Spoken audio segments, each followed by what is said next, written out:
Hello friend, एक बार फिर से आप लोगों का वर्चुअल क्लासेस में स्वागत है। मैं विवेक एक बार फिर एक नए टॉपिक के साथ आप सभी के बीच प्रस्तुत हूँ। आज का हमारा टॉपिक प्रीवियस दो टॉपिक से रिलेटेड है, जिसमें हम लोगों ने verb, finite verb, non finite verb और फाइनाइट वर्ब से काइंड्स के विषय में पढ़ लिया था। और इस वीडियो में हम लोग वर्ब के सेकेंड कैटेगरी यानी नॉन फाइनाइट वर्ब के विषय में डिटेल में जानेंगे, उसके काइंड्स के विषय में। नॉन फाइनाइट वर्ब के विषय में हम लोगों ने पढ़ा था कि नॉन फाइनाइट वर्ब वो वर्ब होती है सेंटेंस की जिस पर टेंस का, जिस पर सब्जेक्ट के नंबर का और सब्जेक्ट के पर्सन का कोई भी इफेक्ट नहीं पड़ता, यानी वो चेंज नहीं होता। अगर सब्जेक्ट का नंबर बदल दिया जाए या सब्जेक्ट का पर्सन बदल दिया जाए या सेंटेंस का टेंस बदल दिया जाए तो उस पर कोई इफेक्ट नहीं होगा। तो आइए हम लोग नॉन फाइनाइट वर्ब पे एग्जांपल्स और उसके काइंड्स के विषय में देखते हैं। ठीक है, सबसे पहले हम लोग नॉन फाइनाइट वर्ब के पहले काइंड्स यानी इन्फिनिटिव के बारे में पढ़ेंगे। ठीक है, तो an infinitive is a verb that acts as a noun, an adjective और an adverb in a sentence. Infinitive किसे कहते हैं? ठीक है, सबसे पहले हम लोग ये जानेंगे। ठीक, उसके बाद हम लोग एक दो बात इन्फिनिटिव से रिलेटेड जानेंगे। सबसे पहले इन्फिनिटिव उस वर्ब को कहते हैं जो कि सेंटेंस में यूज की जाती है, ठीक है, लेकिन वह नाउन के तरह, एडवर्ब के तरह या एडजेक्टिव के तरह यूज की जाती है। ठीक है, तो इन्फिनिटिव वर्ब की वह फॉर्म होती है जो सेंटेंस में नाउन, एडजेक्टिव या एडवर्ब की तरह यूज की जाती है। ठीक है, जिसका यूज सेंटेंस में नाउन, एडजेक्टिव या एडवर्ब की तरह किया जाता है। प्राय जो मेन वर्ब होता है, यानी पिछले हम लोग फाइनाइट वर्ब में टू का उपयोग कर, ठीक है, finite verb base form of the verb जो होता है वो फाइनाइट वर्ब होगा। ठीक है, उसमें हम लोग टू का यूज कर जो है हम लोग उसको क्या बनाते हैं, इन्फिनिट बनाते हैं। जैसे प्ले वर्ब का मेन फॉर्म है, ठीक है, बेस फॉर्म है, तो प्ले में टू लगा दिया तो टू प्ले हो गया। उसी तरह ईट है, ईट में टू लगा दिया तो टू ईट हो गया। तो to eat, to play, to run, to walk, to sleep, to weep, to look, ये सब जो है कि ये क्या कहलाएगा, इन्फिनाइट कहलाएगा। यानी इसका हम लोग स्ट्रक्चर पढ़ सकते हैं। स्ट्रक्चर इसका क्या होता है, बेस फॉर्म, ठीक है, पहले तो हम लिखेंगे to a place base form of the base form of verb. ठीक है, तो इन्फिनाइट को हम लोग बोल सकते हैं two plus base form of the verb. ठीक है, और वो सेंटेंस पे नाउन, एडजेक्टिव या एडवर्ब की तरह यूज की जाती है। ठीक है, जैसे यहाँ पे हम लोग एक एग्जांपल लिखे, आई लाइक टू स्विम। यहाँ पे मेन वर्ब है लाइक, ठीक है, इसके बाद स्विम जो है, टू स्विम क्या होगा, यहाँ पे नॉन फाइनाइट वर्ब होगा, यानी इस पे टेंस, पर्सन या नंबर पे कोई इफेक्ट नहीं पड़ेगा। अब नॉन फाइनाइट में ये कौन सा एग्जांपल है, कौन सा काइंड्स है, तो यहाँ पे हम लोग देख रहे हैं टू स्विम है, इसलिए ये क्या होगा, इन्फिनाइट।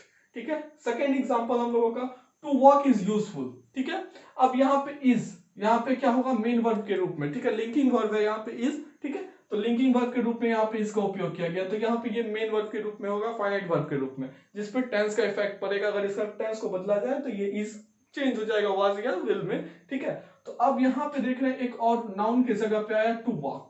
ठीक है, तो टू वॉक, वॉक मतलब होता है चलना, तो ये क्या है, एक वर्ब है, लेकिन यहाँ पे नाउन की जगह पे नाउन की तरह एक्ट कर रहा है, तो ये कौन सा वर्ब कहलाएगा, इन्फिनाइट वर्ब। यहाँ पे जो स्विम है वो किसके तरह एक्ट कर रहा है, तो यहाँ पे स्विम जो है लास्ट में आया है ऑब्जेक्ट के स्थान पे, और ये भी नाउन की तरह ही एक्ट कर रहा है। ठीक है, तो हम लोग देख रहे हैं यहाँ पे नाउन की तरह टू वॉक एक्ट हो रहा है, तो यहाँ पे टू वॉक क्या है, इन्फिनाइट वर्ब है। ठीक है, अब हम लोग इसके सेकेंड काइंड्स, ठीक है, तो समझ गए हम लोग इन्फिनाइट क्या होता है। अब हम लोग इसके second kinds, verb non finite के सेकेंड कैटेगरी के बारे में, जिसे जीरेंट के नाम से जाना जाता है, इसके बारे में पढ़ेंगे। जीरेंट के बारे में बस इतना समझिए कि जो नाउन का मेन, जो वर्ब का मेन फॉर्म होता है उसमें आईएनजी जोड़ देने से वह जीरेंट बन जाता है और वह सेंटेंस में नाउन के तरह कार्य करेगा। ठीक है, a gerund is a word that is formed with a verb by adding ing and act as a noun। gerund verb का वह रूप होता है जिसमें ing जोड़कर बनाया जाता है, लेकिन वह सेंटेंस में एक नाउन की तरह काम करता है। यहाँ पे ing नहीं जोड़ा गया था इन्फिनाइट में, वहां पे टू जोड़ा गया था। ठीक है, और यहाँ पे क्या जोड़ा जाएगा, ing। ठीक है, तो यहाँ पे जैसे स्विम में ing जोड़ दिया गया तो ये क्या हो गया, स्विमिंग। उसी तरह यहाँ पे देखो वॉकिंग में है, ठीक है, नाउन के जगह पे है, तो यहाँ पे ing जुड़ गया तो ये क्या हो गया, जीरेंट हो गया। अब सबसे पहली बात हम लोग यहाँ देखेंगे, I like swimming. I like swimming में लाइक क्या है, एक फाइनाइट वर्ब है, मेन वर्ब है। ठीक है, अब इस पे यहाँ पे स्विमिंग जो है वो क्या होगा, नॉन फाइनाइट वर्ब। तो नॉन फाइनाइट वर्ब में कौन सा एग्जांपल है ये, चूंकि ये नॉन फाइनाइट वर्ब है और इसमें आईएनजी जोड़कर बनाया गया है, स्विम में आईएनजी जोड़कर, इसीलिए क्या कहलाएगा, जीरेंट कहलाएगा, और ये नाउन की तरह एक्ट कर रहा है। ठीक है, अगर ये एडजेक्टिव की तरह एक्ट करता या एडवर्ब की तरह एक्ट करता तो ये जीरंड नहीं कहलाता। उसके लिए हम लोग थर्ड काइंड्स पढ़ेंगे, उसमें हम लोग देखेंगे, ठीक है। तो यहाँ पे ये नाउन के जगह पे नाउन का तरह एक्ट कर रहा है, इसीलिए यहाँ पे ये क्या है, एक जीरंड है, ठीक है। उसी तरह walking is a good exercise, ठीक है। तो अब यहाँ पे इज जो है एक लिंकिंग वर्ब है। अब यहाँ पे वॉकिंग वर्ड आया, वॉक से आईएनजी जोड़कर बना है वॉकिंग, तो यहाँ पे ये नाउन के प्लेस पे आ रहा है, इसीलिए ये नाउन की तरह एक्ट कर रहा है, और ये क्या कौन सा वर्ब कहलाएगा, जीरंड, ठीक है। हम लोगों को इन्फिनिटिव वर्ब के बारे में एक बात और जानना है कि इन्फिनाइट वर्ब जो है, सॉरी इनफिनाइट वर्ब जो है, ठीक है, इन्फिनाइट वर्ब दो प्रकार के होते हैं, एक जिसमें टू लगाया जाता है और एक जिसमें टू नहीं लगाया जाता है। जिसमें टू नहीं लगाया जाता है वैसे इन्फिनाइट वर्ब को बोला जाता है बियर इन्फिनाइट, ठीक है। तो हम लोग कैसे पहचानेंगे इन्फिनाइट वर्ब का, तो हम लोग को पहचानने के लिए सबसे बढ़िया तरीका है कि वो पहला बात तो वो टेंस पर्सन और नंबर के अनुसार वो चेंज होगा, ठीक है। अब उसमें आईएनजी नहीं लगा हुआ है, या हम जो थर्ड कैटेगरी पढ़ेंगे अगर वो उसको फॉलो नहीं करेगा तो वो नॉन फाइनाइट का जो बचा हुआ पार्ट है यानी वो क्या कहलाएगा, इनफिनाइट कहलाएगा।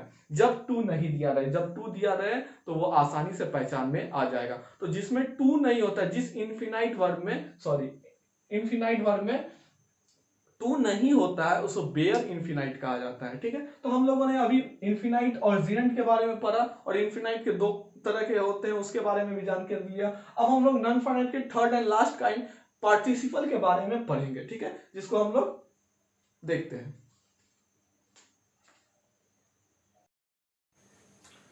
तो आइए अब हम लोग नॉन फाइनाइट वर्ब के लास्ट कैटेगरी यानी पार्टिसिपल के विषय में कुछ जानते हैं, ठीक है, और उसके काइंड्स के विषय में भी डिटेल में पढ़ते हैं। तो सबसे पहले पार्टिसिपल होता है क्या? तो a participle is a word that is form from a verb. Participle वो वर्ड होता है जो वर्ब से बनता है, ठीक है। क्या बताया मैंने? पार्टिसिपल वो वर्ड होता है जो किससे बनेगा, वर्ब से बनेगा, and acts as a verb and adjective and adverb, ठीक है। यानी पार्टिसिपल वर्ब से बनता है और किसी भी सेंटेंस में वो वर्ब की तरह भी एक्ट कर सकता है, एडजेक्टिव की तरह भी एक्ट कर सकता है, और एडवर्ब की तरह भी एक्ट कर सकता है, ठीक है। तो हम लोग एक बार फिर से समझ लेते हैं। पार्टिसिपल जो है वो वर्ब के द्वारा बनता है, वर्ब के मेन फॉर्म से बनता है, ठीक है, और किसी भी सेंटेंस में वो वर्ब के रूप में एक्ट कर सकता है, किसी में वो एडजेक्टिव के रूप में और किसी में वो एडवर्ब के रूप में एक्ट कर सकता है, ठीक है। तो पार्टिसिपल के तीन काइंड्स होते हैं, प्रेजेंट पार्टिसिपल, पास्ट पार्टिसिपल और परफेक्ट पार्टिसिपल। तो आइए एक एक करके हम लोग तीनों को समझते हैं। सबसे पहला है प्रेजेंट पार्टिसिपल, जिसे वर्ब के बेस फॉर्म में आईएनजी जोड़ने से बनाया जाता है। Base form of the verb, इसका मतलब समझना हम लोगों का वर्ब का पहला रूप, ठीक है, V1 जिसको हम लोग बोलते हैं, ठीक है। तो वर्ब का जो मेन रूप होता है उसको base form of the verb कहते हैं, ठीक है। तो प्रेजेंट पार्टिसिपल को जो है वर्ब के मेन रूप में आईएनजी जोड़कर बनाया जाता है, जिस प्रकार जीरंड बनाया जाता था। लेकिन जीरंड और प्रेजेंट पार्टिसिपल में अंतर क्या है? तो सबसे बड़ा अंतर यह है कि जीरंड जो है आईएनजी जोड़ने पे, बेस फॉर्म में आईएनजी जोड़ने से ही बनाया जाता था, लेकिन वह सेंटेंस पे नाउन की तरह एक्ट करेगा। अगर वह नाउन के अलावा वर्ब, एडजेक्टिव या एडवर्ब की तरह एक्ट करता है सेंटेंस में, तो वहां पे वो जीरंड नहीं कहलाएगा, वहां पे वो प्रेजेंट पार्टिसिपल कहलाएगा।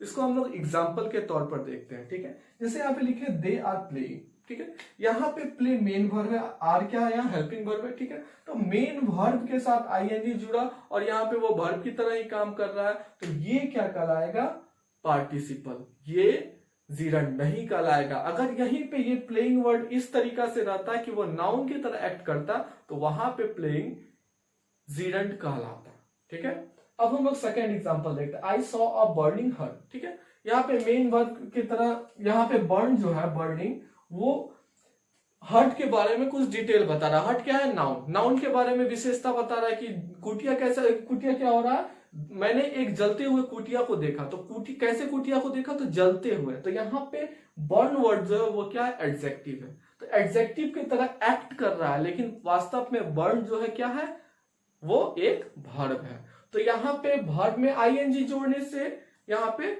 क्या बन गया, वो प्रेजेंट पार्टिसिपल। और वो यहाँ पे किस तरह से एक्ट कर रहा है, तो यहाँ पे वो एडजेक्टिव की तरह एक्ट कर रहा है, लेकिन वो एक वर्ब है। और कौन सा वर्ब है, तो present participle non finite verb है। अब हम लोग देखेंगे past participle. Past participle verb का थर्ड रूप होता है। जैसे बाय, बाउट, बाउट, तो थर्ड रूप हुआ ना बाउट। तो उसी तरह यहाँ पे कुछ एग्जांपल दिए हुए हैं। ब्रोक, उसका होता है थर्ड रूप ब्रोकन। लॉस का होता है लॉस्ट, ठीक है। उसी तरह और भी बहुत सारे एग्जांपल है। अब है परफेक्ट पार्टिसिपल। परफेक्ट पार्टिसिपल जो है उसमें वर्ब के थर्ड रूप से पहले हैविंग लगा रहता है, ठीक है। अगर यहाँ ब्रोकन लिखा हुआ है केवल, ठीक है, उससे पहले हैविंग नहीं है तो वो पास्ट पार्टिसिपल कहलाएगा। लेकिन हैविंग ब्रोकन लिखा हुआ है तो वो क्या कहलाएगा, परफेक्ट पार्टिसिपल। और हैविंग ब्रोकन यानी हैविंग वर्ड का यूज कब किया गया थर्ड फॉर्म के साथ, जब परफेक्ट पार्टिसिपल का यूज करते हैं हम लोग, यानी जब परफेक्ट पार्टिसिपल बनाते हैं। अब परफेक्ट पार्टिसिपल क्या होता है, कैसे हैविंग क्यों लगाया जाता है, इसका रीजन जानिए। जब कोई एक कार्य खत्म होकर दूसरा कार्य शुरू होने का पता चलता है तब वहां पे हैविंग वर्ड थर्ड फॉर्म के साथ लगाया जाता है, ठीक है। तो यहाँ पे देखो एक एग्जांपल के तौर से हम लोग बताते हैं। हैविंग टेकन फूड, भोजन करने के बाद वी वेंट टू स्कूल, एक काम समाप्त हो गया, भोजन कर लिया, अब हम लोग क्या होंगे, दूसरे कार्य के यानी स्कूल की ओर अग्रसर हो रहे हैं। तो यहाँ पे जो है हैविंग टेकन जो है वो कौन सा फॉर्म कहलाएगा, परफेक्ट पार्टिसिपल फॉर्म कहलाएगा। और यहाँ हम लोगों का वर्ब जो है वो क्या होता है, एंड हो जाता है, ठीक है। इसके बाद हम लोग और भी कभी कोई टॉपिक वर्ब का बचा, अगर उस पर कुछ डिस्कशन हुआ तो उस पर भी हम लोग वीडियो बनाएंगे। लेकिन हम लोग आज वर्ब के विषय में हम लोगों को इतना ही डिटेल लेना है, ठीक है। अब आगे हम लोग वर्ब के बाद एडवर्ब, प्रीपोजिशन, कंजंक्शन, इंटरजेक्शन, इस तरह से वीडियो बनाते रहेंगे। एक निवेदन है आप लोगों से, आप इस वीडियो को क्या करें, ज्यादा से ज्यादा शेयर करें ताकि ज्यादा से ज्यादा लोग